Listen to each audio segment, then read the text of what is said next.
Nah, teman-teman, untuk analisa praktikum IPA pada pemuaian zat cair air, contohnya seperti air yang dipanaskan di dalam teko atau panci. Yang pertama kita siapkan pancinya, lalu kita isi air dan kita tambahkan sedikit pewarna. Kebetulan saya akan membuat agar-agar. Jadi kita tambahkan sedikit agar-agar ke dalam panci, lalu kita nyalakan kompornya. Nah, sebelum panas, maka posisi air di dalam panci tersebut tidak akan ada pemuaian ya. Maka dari itu, kita tunggu dulu sampai si airnya menjadi panas.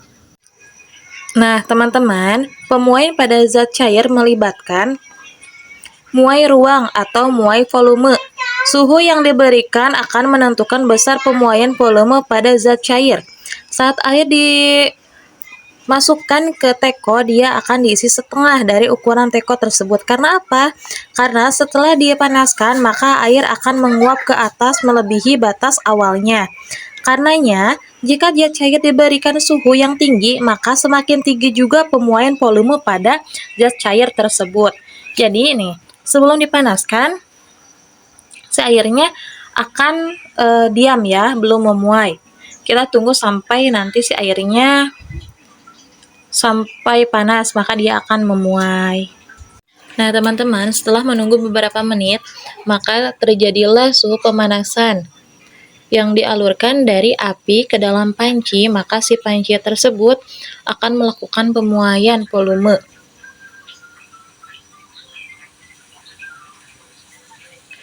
Air yang asalnya kita isi setengah panci, maka dia akan memuai tuh, naik ke atas.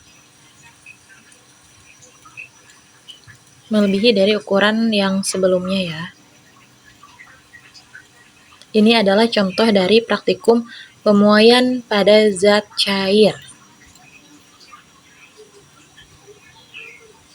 Teman-teman, untuk melakukan praktikum IPA tentang pemuaian zat padat dan zat cair, barang yang kita harus siapkan yang pertama itu ada paku. Nah, ini paku untuk praktikum benda padat ya. Yang pertama paku. Terus di sini juga ada sedotan. Ada penggaris untuk mengukur panjang atau pendeknya nanti benda padat yang telah dipanaskan. Ada korek api. Ada lilin juga. Dan di sini untuk penyangga pakunya ya, karena kalau dipegang nanti pakunya akan panas. Ada juga buku catatan hasil observasi nanti. Untuk langkah yang pertama, mari kita siapkan lilinnya dulu ya teman-teman.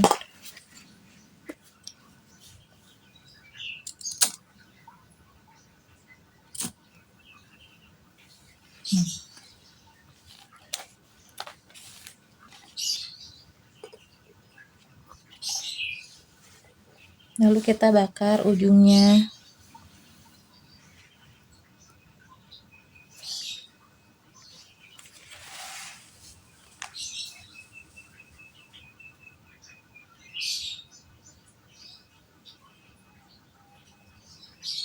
Kita tunggu sampai 30 menit. Maka nanti akan terlihat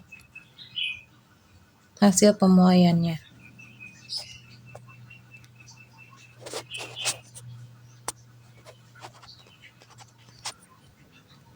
Nah, teman-teman, setelah kita lakukan pembakaran selama kurang lebih 15 menit, yang asalnya si paku itu berukuran 7,5 cm.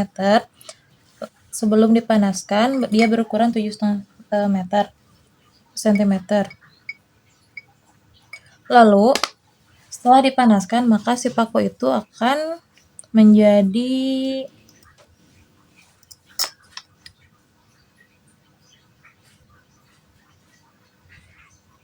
10 cm ya.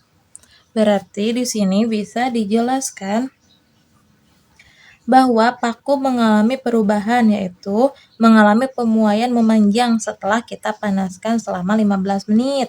Yang tadi awalnya dia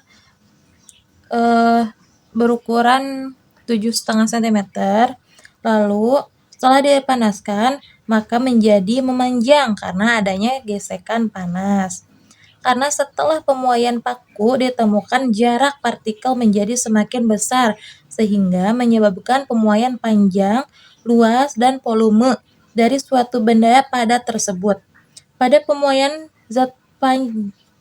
panjang zat padat, nilai lebar dan luas lebih kecil dari nilai panjang benda tersebut. Akibatnya, nilai lebar dan luas dianggap tidak ada.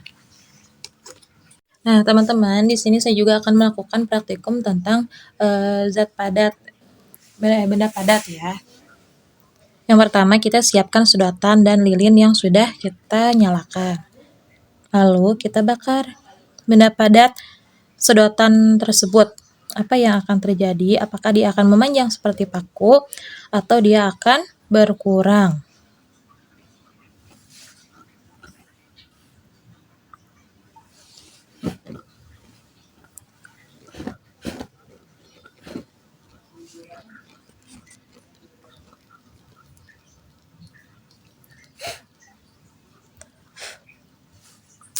Nah, teman-teman, ternyata meskipun sama-sama benda padat, tapi antara benda padat paku dan benda padat sedotan itu berbeda ya. Kalau paku tadi saat dipanaskan, maka dia akan memanjang, yang asalnya 7,5 cm, setelah dipanaskan maka akan memanjang menjadi 10 cm. Sedangkan untuk sedotan sendiri, saat dipanaskan dia akan meleleh ya, jadi volumenya akan berkurang. Yang asalnya tadi kita ukur menggunakan penggaris berukuran 17 cm, maka setelah dipanaskan dia akan berukuran menjadi lebih pendek ya, jadi 10 cm seperti ini. Jadi teman-teman, hasil analisa praktikum IPA tentang pemuaian zat padat dan cair, dari praktikum ini kita dapat menyimpulkan bahwa zat padat seperti paku akan mengalami pemuaian saat dipanaskan dengan cara memanjang atau bertambahnya volume. Sedangkan zat cair seperti air juga sama mengalami pemuaian, hanya berbeda cara. Mereka akan meningkatkan suhu pemuaian ini. Penting untuk dipahami dalam berbagai konteks seperti konstruksi bangunan dan penggunaan bahan-bahan pada kondisi suhu yang berubah.